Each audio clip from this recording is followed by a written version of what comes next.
Merci, Monsieur Rocheboine. La parole est à Monsieur Olivier Falorni pour le groupe radical républicain, démocrate et progressiste.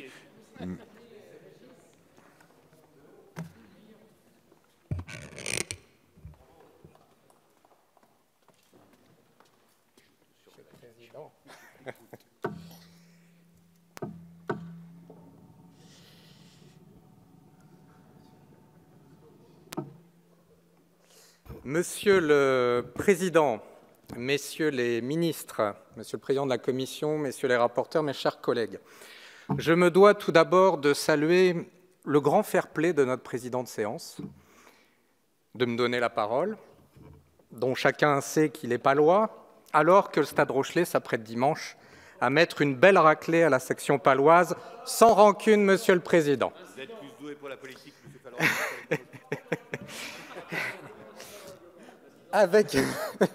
Merci, Monsieur le Président, de ne pas me couper le micro. Nous vous laisserons un point de bonus dimanche.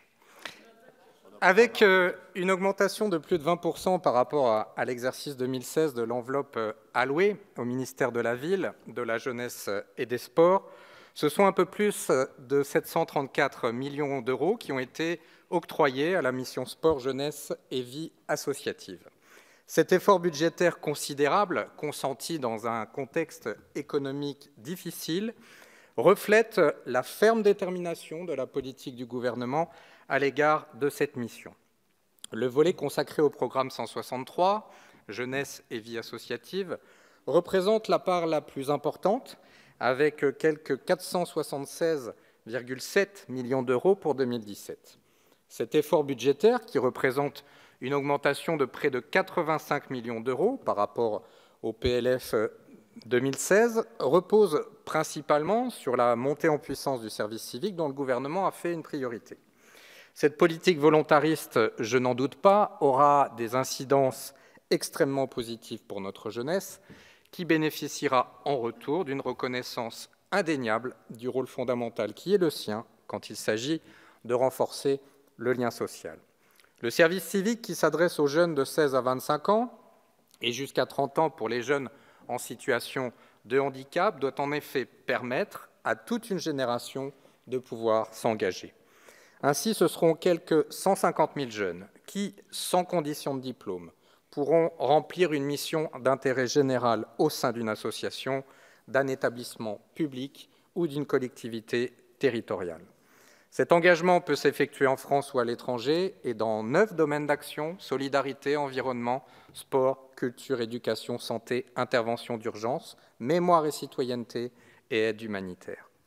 Alors que notre pays traverse une crise profonde, à la fois économique, morale et sociale, il était urgent de donner aux futures générations de nouveaux repères, de leur octroyer un rôle véritable et reconnu. Le service civique a toute sa place dans la réalisation de cet objectif, de construire une société plus ouverte et plus fraternelle. Le soutien au développement de la vie associative est tout aussi primordial. On ne peut ignorer que les associations qui animent nos quartiers sont un moteur de cohésion sociale, de partage des valeurs, de l'apprentissage citoyen et du vivre ensemble. Aussi, le groupe 2RDP, que je représente aujourd'hui, regrette que les crédits alloués au développement de la vie associative soient en diminution. Les associations dépendent beaucoup des financements publics. Certes, les collectivités territoriales ont un rôle à jouer en la matière, mais depuis les dernières élections municipales de 2014, un certain nombre de communes, passées à droite, voire à l'extrême droite, suppriment les subventions qui garantissaient jusqu'alors au tissu associatif son dynamisme. Fort heureusement, le gouvernement a en parallèle mis en place un certain nombre de dispositifs d'aide, tels la prime à l'embauche. Mais cela suffira-t-il à pérenniser les emplois créés?